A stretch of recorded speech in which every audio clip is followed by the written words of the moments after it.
All right, so let me show you what I mean. When adults are doing our book clubs, I'm a part of a book club. I am a history fanatic. I have been for years, and I love historical fiction. And when I get together with my friends, what we do is when we start a new book, we start taking notes in our mind because a lot of the information is coming at us so quickly in the beginning of the story. There's just like so many characters and events and things like that. It's hard to keep track of. So we're going to be starting a new book while I'm doing these videos for you. It's called Number the Stars. It's a phenomenal book. And I'm going to show you just a little bit of what I mean when I say that I find myself tacking things up on like a little bulletin board in my head. Before I can start doing these things in my head, I need to first practice it by writing it down. It's like anything else. You can't start running until you start walking. You can't start walking until you start crawling.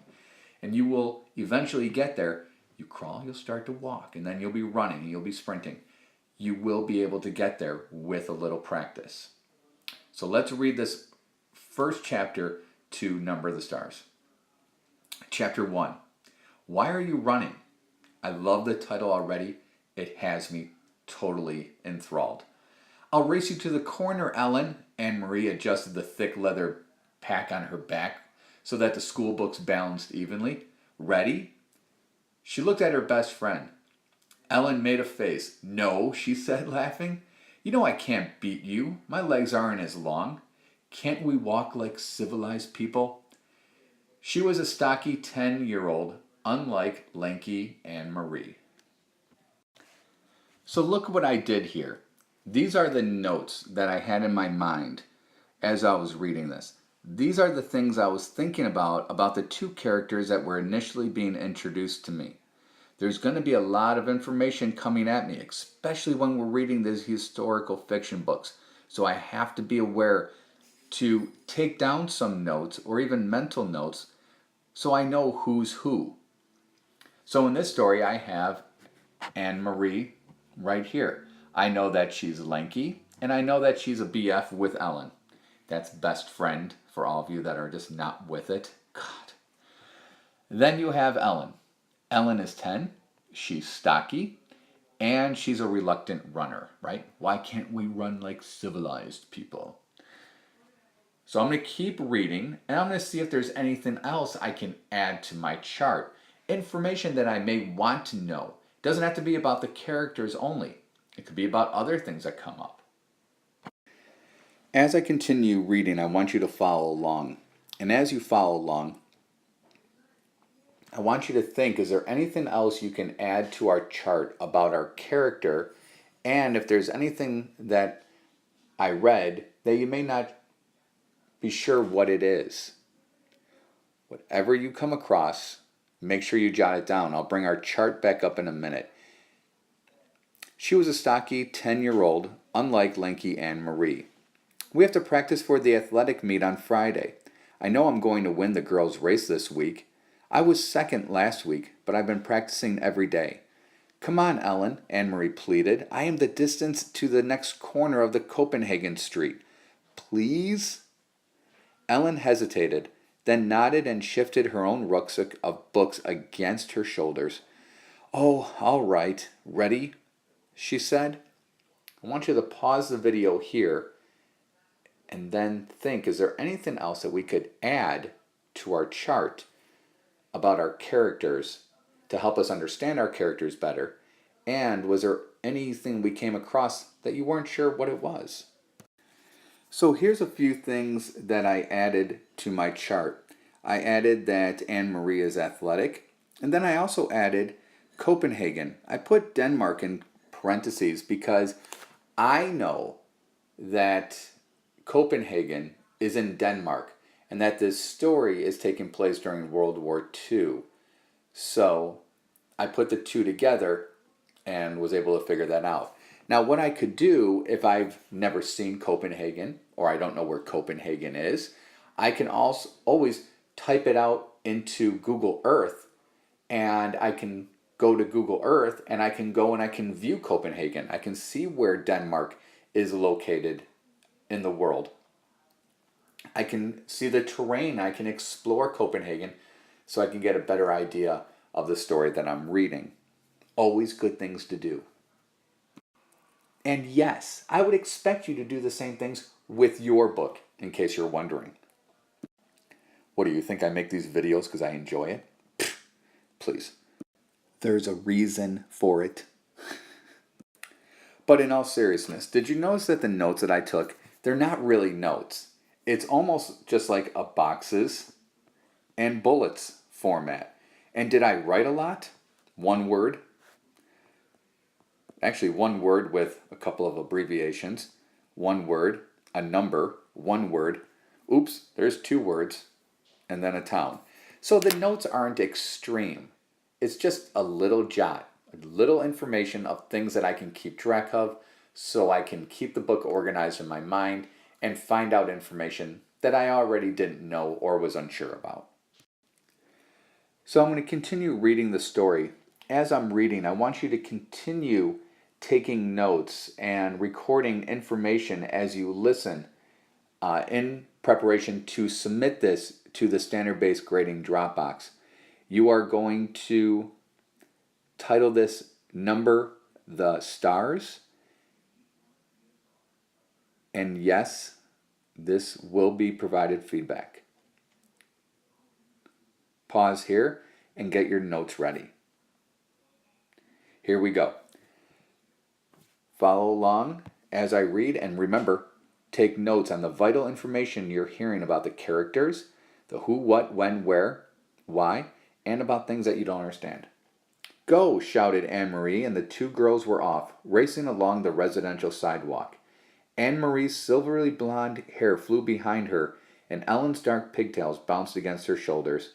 Wait for me, wailed little Christy, left behind, but the two older girls weren't listening.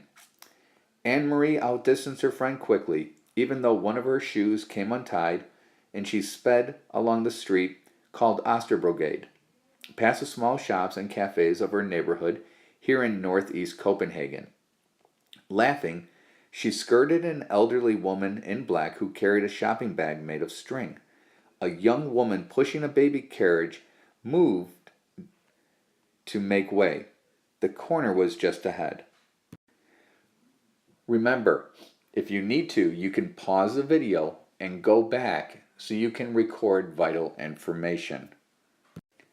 You should be taking some vital notes because there was some vital information in that paragraph.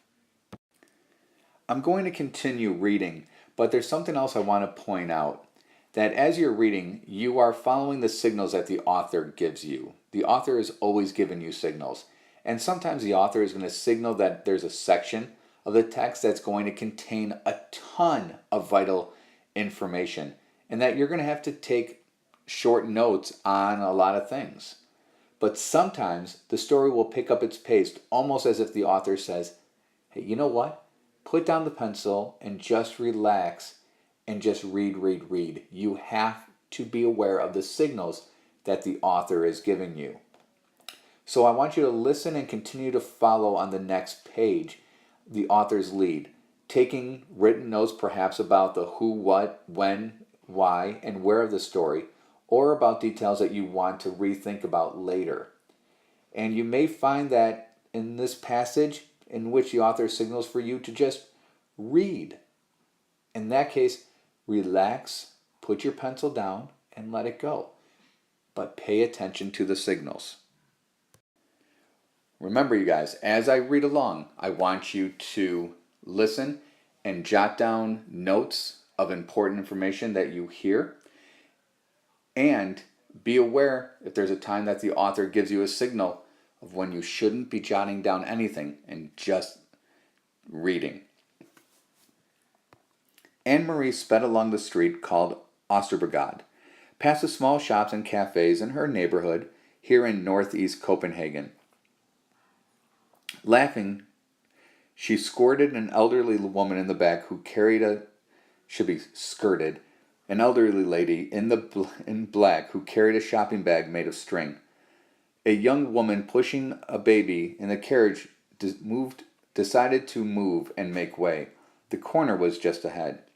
Anne-Marie looked up, Panting, just as she reached the corner, her laughter stopped. Her heart seemed to skip a beat. Halt! The soldier ordered in a stern voice. The German word was as familiar as it was frightening.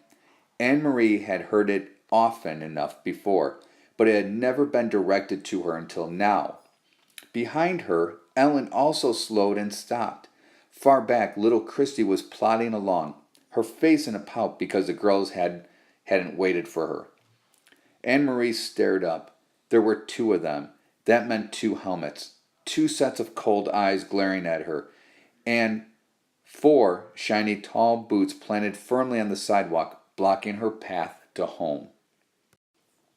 And it meant two rifles in the hands of the soldiers. She stared at the rifles first. Then finally she looked into the face of the soldier who had ordered her to halt. Why are you running? The harsh voice asked. His Danish was very poor. 3 years, Anne Marie thought with contempt. 3 years they have been in our country, and they still can't speak our language. I was racing with my friend, she answered politely. We have races at school every Friday, and I want to do well, so I... Her voice trailed away, the sentence unfinished.